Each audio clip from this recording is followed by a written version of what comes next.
करने की नीति, तो ये शब्द ही गलत है। राजनीति तो होना ही नहीं चाहिए देश के अंदर, सेवा नीति होनी चाहिए। राजा तो चले गए तो राज तो चला ही गया ना, अब तो सेवा नीति होनी चाहिए। तो बहुत सारे हमारी सोच में फर्क, हमें अब 21वीं सदी में आए तो 21वीं सदी की तरह सोचना होगा, हमें इंसान की तरह सोचना होगा, हमें सहजीविता के बारे में सोचना होगा, हमें को एग्जिस्टेंस के बारे में सोचना होगा, हमें वसुधैव कुटुंबकम के बारे में सोचना होगा। और इस पृथ्वी पर रहना है तो हम शेयर्ड जगह पे रह रहे हैं, ये सबको ध्यान में रखना चाहिए। कोई अपना कुकीलैंड या मैताईलैंड बना नहीं सकता, सबको शेयरिंग करनी है। तो शेयरिंग करने के लिए प्यार मोहब्बत से करोगे तो ही ठीक है, वरना लड़ते रहो यूक्रेन और रसिया की तरह, हमास और इजराइल की तरह, कोई सोल्यूशन नहीं निकलेगा और लड़ के सब खत्म हो जाओगे। ये ज़मीन यहीं पड़ी रह जाएगी। इज्जत से रहो, प्यार से रहो, प्रेम से रहो, हथियार छोड़ो और एक दूसरे को जोड़ो।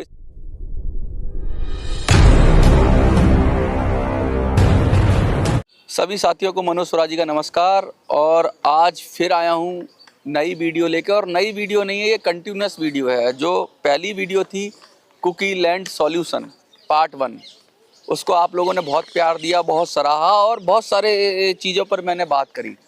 तो उन सब चीज़ों पर बात करने के बाद बहुत सारे लोगों ने कहा कि आप बड़ा एक सही पक्ष बता रहे हैं। कहीं ऐसा लगा कि शायद मैतई के फेवर में बात हो रही थी, लेकिन अल्टीमेटली तो बात तो सत्य होगी। अगर किसी के फेवर में जा रही है तो इसमें मैं कुछ कर नहीं सकता। जो सत्य है वो किसी के फेवर में जा सकता है, तो बोलने में कोई दिक्कत नहीं है।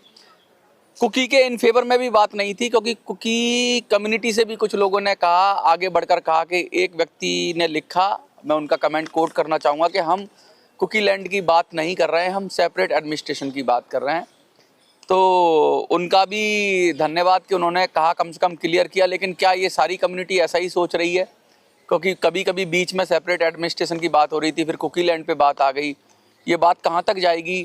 क्योंकि इस बात का कोई फिर समाधान है नहीं, जो मैंने पिछले वीडियो में आपको डिस्कस करके बताया था। क्योंकि सभी इस देश के नागरिक हैं, जो इस देश में रह रहे हैं लीगल तरीके से, वो सब इस देश के नागरिक हैं और सबका इस देश पर अधिकार है।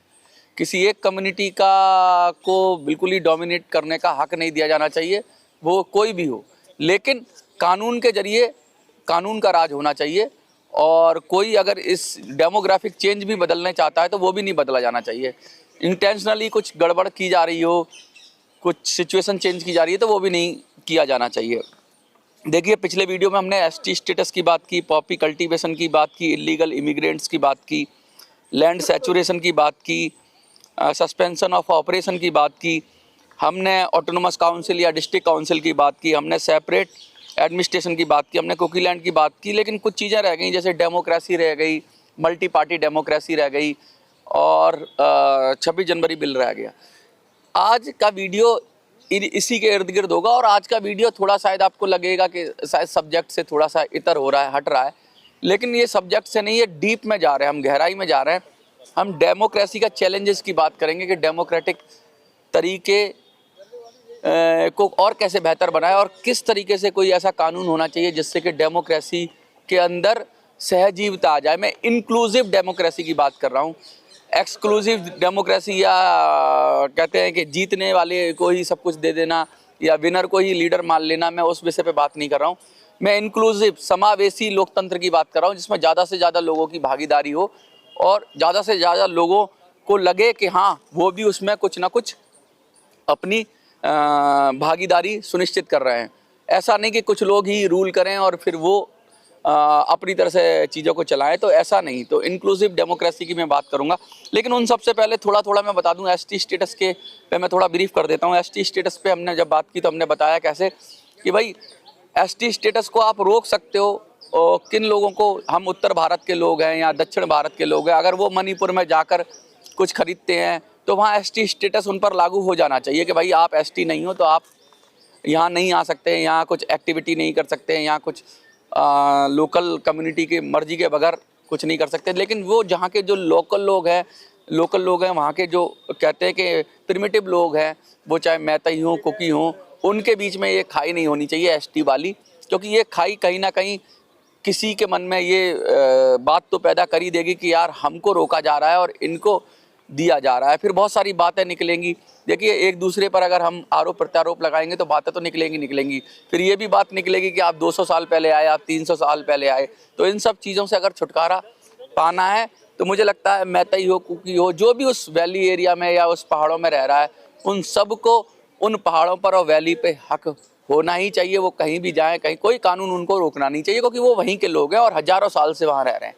तो एसटी स्टेटस पे ये बात हुई थी। पॉपी कल्टीवेशन पे अल्टीमेटली सभी लोगों ने ये मान ही लिया कि पॉपी कल्टीवेशन जो है वो गलत है और पॉपी कल्टीवेशन को नहीं होना चाहिए, इलीगल पॉपी कल्टीवेशन को। मैंने ये भी बताया कि लीगल पॉपी कल्टीवेशन अगर होता है तो कोई दिक्कत नहीं, लेकिन इलीगल पॉपी कल्टीवेशन होता है तो वो कहीं किसी भी मानने में ठीक नहीं है। तो कुछ लोगों ने कहा कि सब लीगल होता ही नहीं है, वहाँ पर पट्टे होते ही नहीं है अफीम की खेती के, वहाँ पे तो इलीगल ही होता है। तो इस बात में अभी ये क्रॉस चेक करने वाली बात है कि लीगल इलीगल का क्या वहाँ पे सिनारियो है। इलीगल इमिग्रेंट्स या इलीगल इंट्रूडर्स की घुसपैठियों की बात हो रही थी, तो ये तो कोई देश अलाउ नहीं करेगा। अभी ट्रंप भी भेज रहा है अपने देश से निकल के लोगों को वापस भेज रहा है, भारत में भेज रहा है। तो जो बाहर से लोग आ रहे हैं उनकी लॉयल्टी इस देश के लिए नहीं होती, उनकी लॉयल्टी अपने हितों के लिए होती है। कम से कम इस देश के नागरिकता हासिल करके कोई लोग आते हैं तो कोई दिक्कत नहीं, लेकिन कोई इस तरह से घुसपैठ करके आ रहे हैं तो वो तो बर्दाश्त करने वाली बात है नहीं। लैंड सैचुरेशन की हमने बात की थी, तो लैंड सैचुरेशन पे हमने यही डिस्कस किया था कि भाई वैली में लैंड की बहुत ज़्यादा मार्केट वैल्यू बढ़ती जा रही है, क्योंकि आबादी बढ़ती जा रही है और सारी कम्युनिटीज़ चाहती हैं कि वैली में सारे रिसोर्सेज हैं वहाँ आके रहें। तो जो वहाँ की ऑलरेडी वैली के रहने वाले लोग हैं उनको भी दिक्कतें आ रही हैं।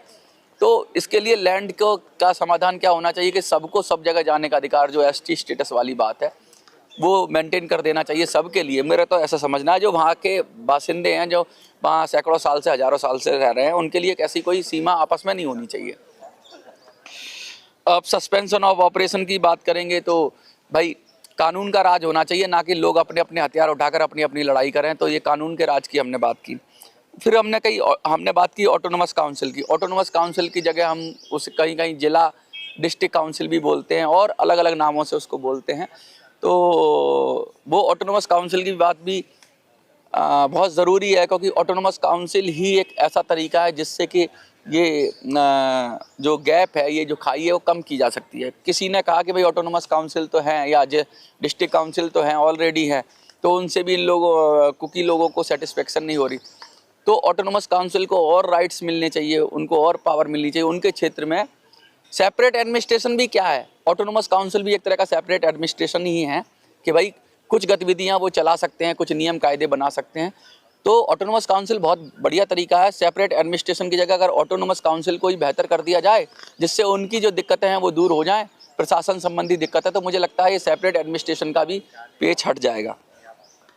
सेपरेट एडमिनिस्ट्रेशन की बात तो मैंने बताई दी कि सेपरेट एडमिनिस्ट्रेशन तो बहुत ही दूर की कौड़ी है, क्योंकि सेपरेट एडमिनिस्ट्रेशन हो नहीं सकता, वो भी पर्टिकुलरली कम्युनिटी के बेस पर, क्योंकि एडमिनिस्ट्रेशन में तो कोई भी लोग आ सकते हैं, कहीं से भी कोई नौकरी कर रहा है। अगर सेपरेट एडमिनिस्ट्रेशन भी बना दिया पर्टिकुलर एरिया के लिए, तो ज़रूरी नहीं है कि वहाँ पर के एक ही कम्युनिटी के लोग कल को ये कहेंगे कि 100% रिजर्वेशन कर दो क्या, कि वही लोग जाके अधिकारी बनेंगे। अधिकारी तो कहीं से आ सकता है, तो वो किस जाति का होगा। तो ये सेपरेट एडमिनिस्ट्रेशन की बात मुझे समझ में नहीं आती कि जब कहीं से भी किसी भी जाति का आदमी आ सकता है और वो सरकारी नौकरी ले सकता है, तो फिर एडमिनिस्ट्रेशन को कैसे सेपरेट करोगे, कैसे जाति के आधार पर सेपरेट करोगे या कैसे कम्युनिटी के आधार पर सेपरेट करोगे।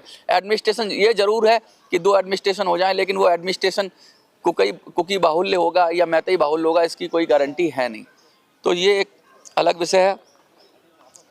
तो इन सब चीज़ों पे बात की, लेकिन हमारा जो मेन पॉइंट है, जो मेन विचार है, वो थोड़ा इससे और ज़्यादा डीप में जाने की बात है।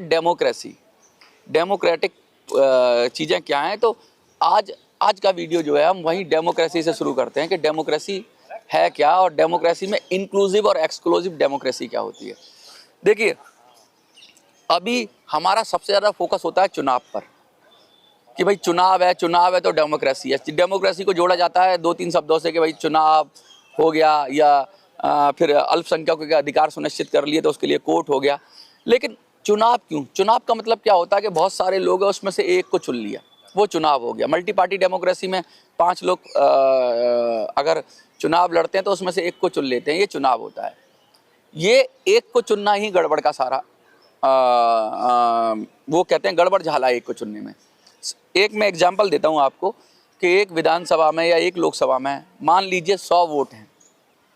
100 वोट के अंदर अगर किसी को 50 वोट मिल जाते हैं और किसी को 49 वोट मिल जाते हैं और 1 वोट किसी और को मिल जाता है या नहीं डलता 1 वोट, तो आप 50 वाले को लीडर बना देते हैं और 49 वाले को एकदम साइडलाइन कर देते हैं, उसको हारा हुआ घोषित कर देते हैं। ये चीज़ ठीक नहीं है। युद्ध में तो ये ठीक है कि भाई जो जीता वही सिकंदर है, लेकिन डेमोक्रेसी में ये नहीं होना चाहिए। किसी को डेमोक्रेसी में हराना नहीं चाहिए, किसी कम्युनिटी को, किसी को कुछ कम वोट मिले तो उसे हराना नहीं चाहिए। जो भी जमानत बचा ले, अपनी जमानत बचाने का मतलब जिसको पड़े हुए मतों का छठा भाग मिल जाए, कम से कम उसको भी कुछ ना कुछ राइट्स मिलने चाहिए, कुछ ना कुछ अधिकार मिलने चाहिए। तो यही, इससे क्या होगा, इंक्लूसिवनेस आएगी। सपोज करिए, मैं एक एग्जांपल देता हूँ, अभी मैतई डोमिनेटेड एरिया में आपको 3-4 लोग लड़े होंगे अलग अलग पार्टी से, कांग्रेस से लड़ा, बीजेपी से लड़ा, आरपीआई से भी लड़ा। क्या सारे मैतई ने कांग्रेस को वोट दे दिया? उनका एमपी बना, अच्छी बात है। क्या सारे मैतई ने कांग्रेस को वोट किया था? नहीं, उसमें से सिर्फ विनर निकाला। क्या पता जो विनर था उससे ज़्यादा वोट और लोगों को पड़ गए हों। तो जो जीतता है वो कभी भी सबका नेता नहीं होता। मैतई कम्युनिटी में भी जो जीता है वो पूरी मैतई कम्युनिटी का लीडर नहीं होगा, बाई फोर्स हम सिस्टम से उसे बना देते हैं। इसी तरह कुकी कम्युनिटी के अंदर 2-3 लीडर उनमें भी लड़े होंगे, तो उसमें भी क्या होता है, जो सबसे ज़्यादा वोट पाता है हम उसको निकाल लेते हैं। फर्स्ट पास द पोस्ट, ये सिस्टम ठीक नहीं है।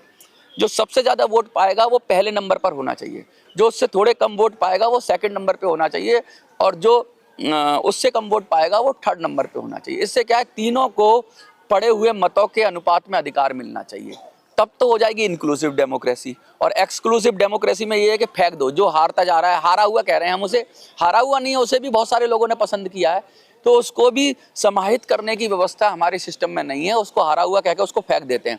देश के अंदर ऐसा ही हो रहा है कि भाई क्या कह रहे हैं कि हम देश का 70% वोट को हम इस हारा हुआ घोषित कर देते हैं सिस्टम के अंदर। जो जीतने वाली पार्टी है मुश्किल से उनको 30 से 35% वोट मिलता है, वो पूरे देश पर राज करते हैं। इसी तरीके से वो पूरे राज्य पर राज करते हैं। तो ये व्यवस्था के अंदर दिक्कत क्या है, ये व्यवस्था के अंदर समाहित करने की बात नहीं है।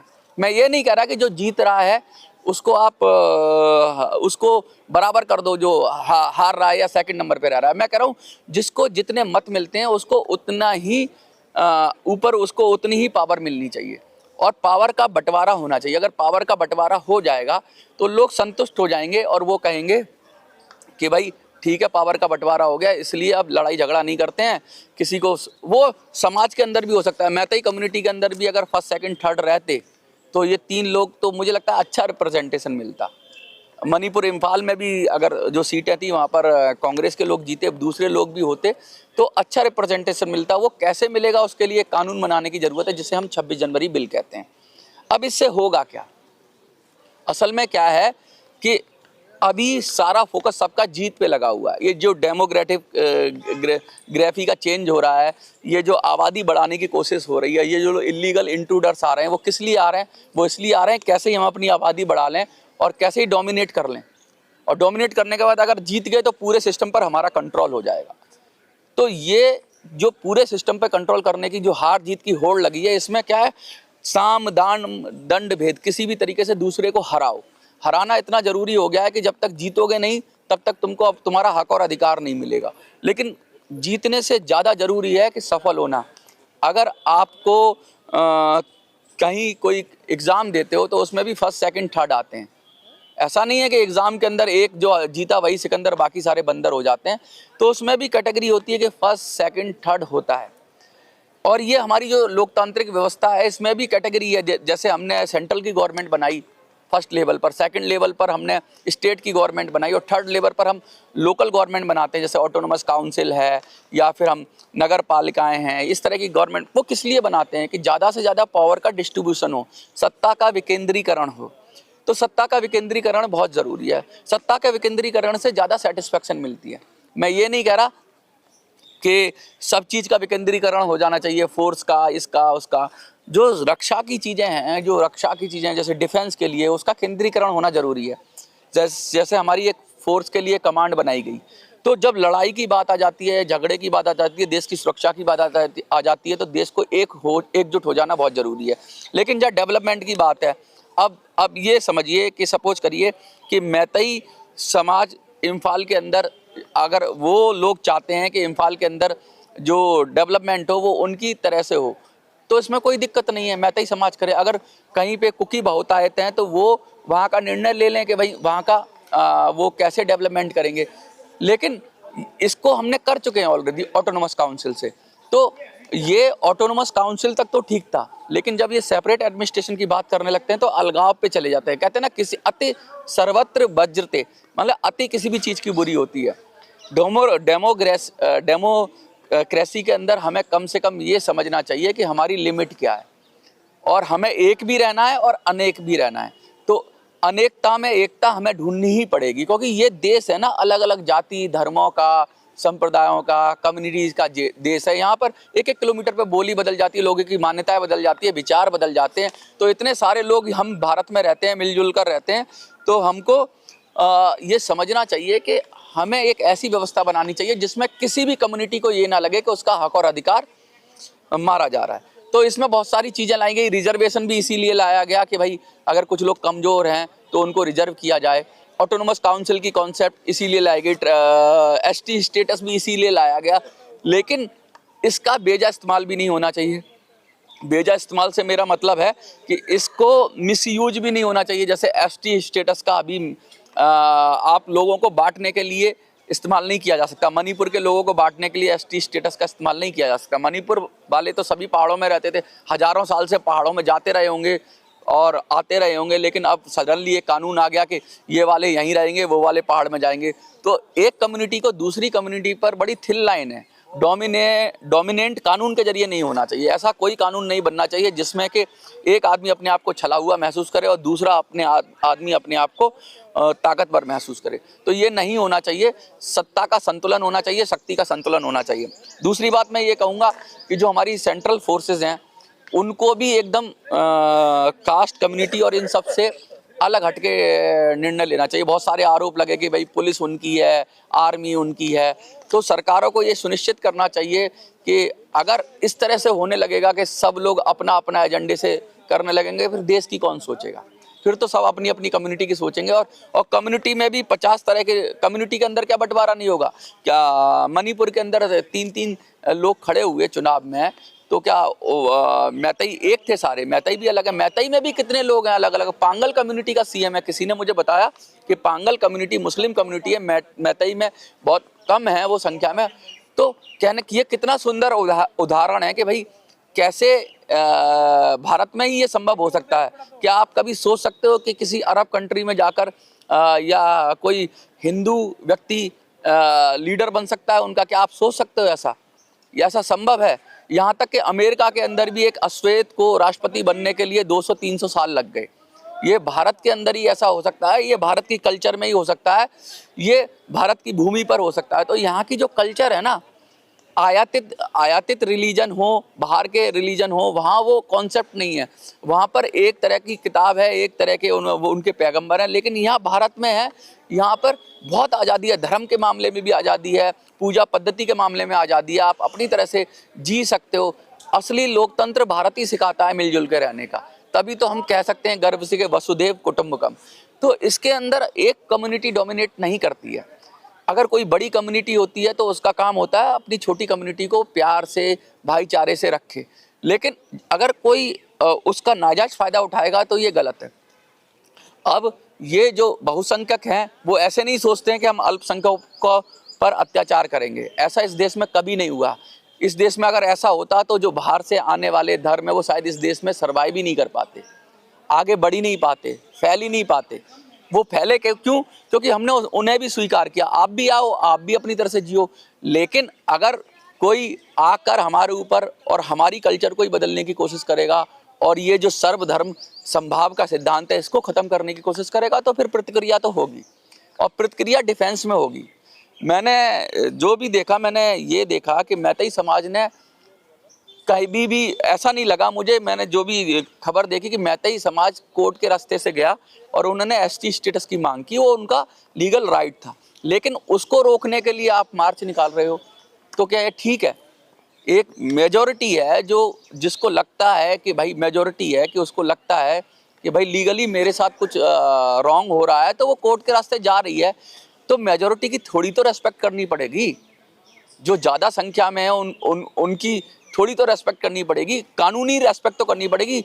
तो अगर माइनॉरिटी मेजॉरिटी पर हमलावर हो रही है और उनको डोमिनेट करने की कोशिश कर रही है तो फिर क्या होगा? ऐसे तो फिर मेजॉरिटी, अगर मेजॉरिटी खड़ी हो जाएगी तो फिर क्या होगा? झगड़ा हो जाएगा और फिर जिसके पास ज़्यादा हथियार होंगे वो जीत जाएगा। तो ये तो फिर जंगल का कानून हो गया ना, ये जंगल का कानून नहीं चलना चाहिए। मोटी बात ये है कि इस देश के अंदर डेमोक्रेसी में एक अभूतपूर्व बदलाव की ज़रूरत है।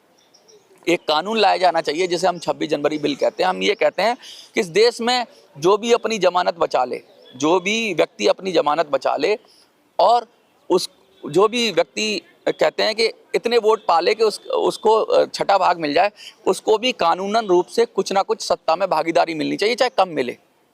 जो जीत रहा है वो लोकसभा जाए, विधानसभा जाए, कोई बात नहीं, लेकिन जो हार रहे हैं, फर्स्ट सेकंड थर्ड नंबर पर आ रहे हैं या 2-3 लोगों को एडजस्ट करना चाहिए। उससे क्या होगा? ज़्यादा से ज़्यादा लोगों को हम डेमोक्रेसी में इन्वॉल्व कर पाएंगे। फिर उनके अंदर नकारात्मक विचारधारा नहीं रहेगी, उनके अंदर विरोध नहीं रहेगा। विरोध क्यों करता है आदमी? जब उसे लगता है मेरा तो सब कुछ छिन गया, मैं तो हार गया, ये जीत गया, तो वो उसके पास रह क्या जाता है? अगर उसको भी उसके मतों के अनुपात में अधिकार मिल जाएगा तो वो क्यों लड़ेगा?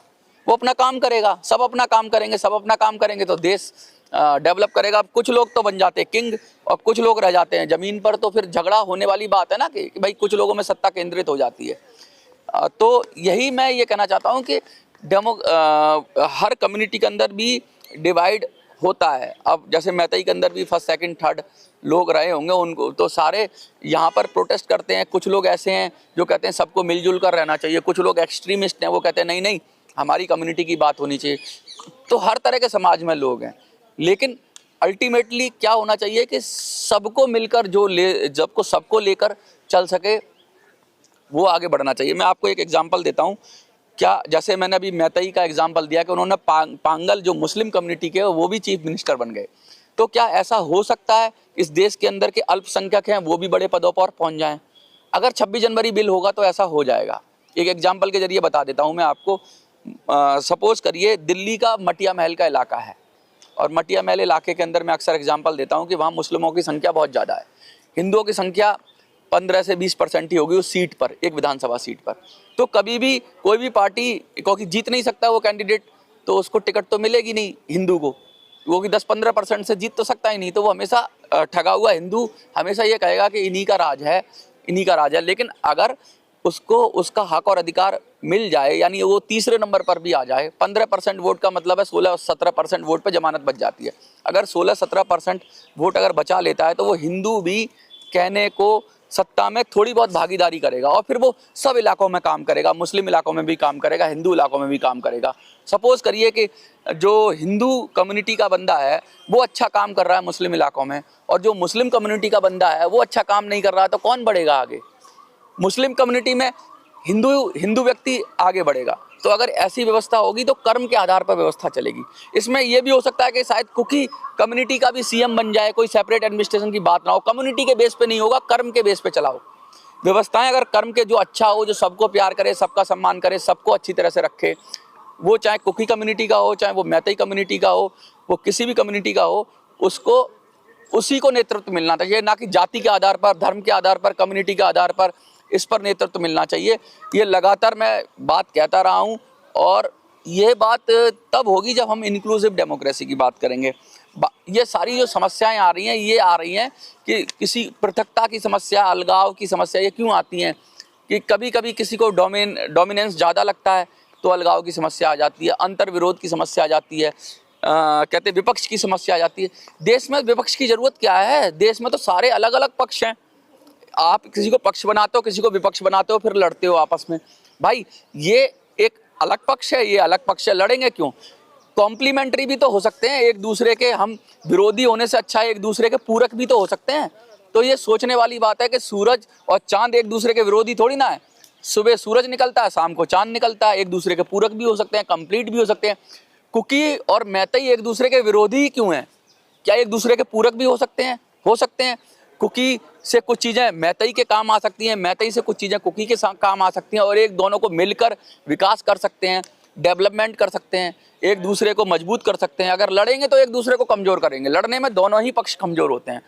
तो ये मैं मोटी बात कहना चाहता था, ये मेरा सॉल्यूशन है जो मैं ये कहना चाह रहा हूँ इस पर मैंने बहुत वीडियो बनाई है 26 जनवरी बिल पर, बड़े विस्तार से बताया कि कैसे डेमोक्रेसी की समस्या, जिसमें जीत को इतना महत्व दे दिया गया है, जो जीत जाता है वही सिकंदर हो जाता है, उसको निकालकर सफलता पर को महत्व दिया जाना। सफल होने का मतलब ये नहीं है कि आप फर्स्ट आओगे, फर्स्ट आना अलग विषय है, कभी कोई फर्स्ट आ सकता है, कभी कोई फर्स्ट आ सकता है, लेकिन एक बच्चा अगर फर्स्ट आ जाए तो बाकी सबको फेल करना उचित नहीं है।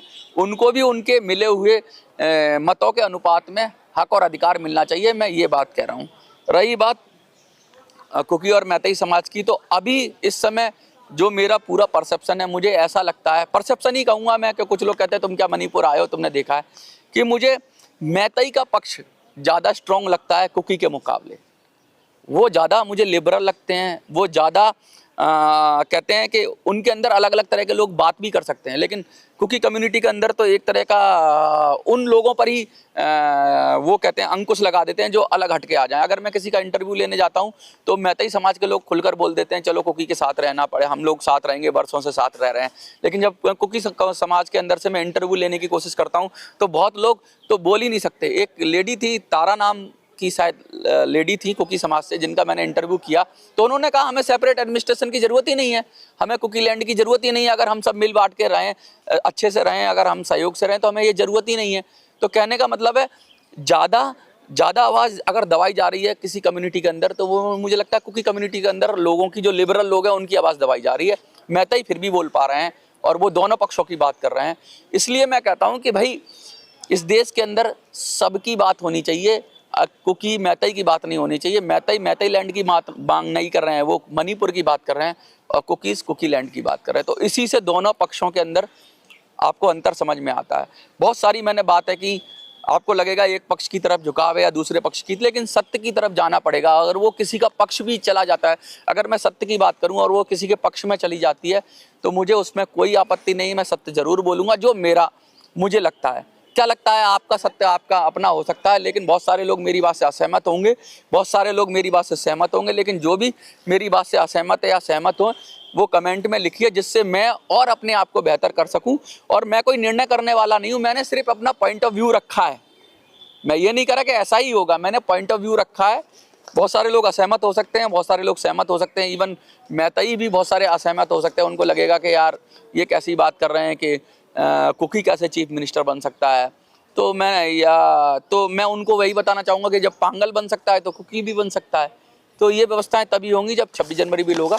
बहुत बहुत धन्यवाद आपका। आज ये वीडियो कंप्लीट होती है। 26 जनवरी बिल अगर आपको समझना है तो बहुत सारी, कम से कम मेरी नहीं तो 30-40 वीडियोज़ होंगी जिसमें डिटेल से बताया गया कि कैसे क्या व्यवस्थाएं होनी चाहिए। तो आप मेरे चैनल पर जाकर अगर 26 जनवरी करेंगे तो 26 जनवरी बिल सर्च करेंगे तो शायद आपको कुछ वीडियो मिल जाए। और उसमें मैंने ये भी बताया कि कैसे जो पॉलिटिक्स की जितनी भी समस्याएं हैं, राजनीति शब्द ही गलत है, राजनीति सेवा नीति में बदल जाएगी, क्योंकि राजनीति का मतलब राज करने की नीति, तो ये शब्द ही गलत है। राजनीति तो होना ही नहीं चाहिए देश के अंदर, सेवा नीति होनी चाहिए। राजा तो चले गए तो राज तो चला ही गया ना, अब तो सेवा नीति होनी चाहिए। तो बहुत सारे हमारी सोच में फर्क, हमें अब 21वीं सदी में आए तो 21वीं सदी की तरह सोचना होगा, हमें इंसान की तरह सोचना होगा, हमें सहजीविता के बारे में सोचना होगा, हमें को एग्जिस्टेंस के बारे में सोचना होगा, हमें वसुधैव कुटुंबकम के बारे में सोचना होगा। और इस पृथ्वी पर रहना है तो हम शेयर्ड जगह पे रह रहे हैं, ये सबको ध्यान में रखना चाहिए। कोई अपना कुकी लैंड या मैतेई लैंड बना नहीं सकता, सबको शेयरिंग करनी है। तो शेयरिंग करने के लिए प्यार मोहब्बत से करोगे तो ही ठीक है, वरना लड़ते रहो यूक्रेन और रसिया की तरह, हमास और इजराइल की तरह, कोई सोल्यूशन नहीं निकलेगा और लड़ के सब खत्म हो जाओगे। ये ज़मीन यहीं पड़ी रह जाएगी। इज्जत से रहो, प्यार से रहो, प्रेम से रहो, हथियार छोड़ो और एक दूसरे को जोड़ो। इसी संदेश के साथ मैं मनोज सुराजी, जय हिंद, जय भारत।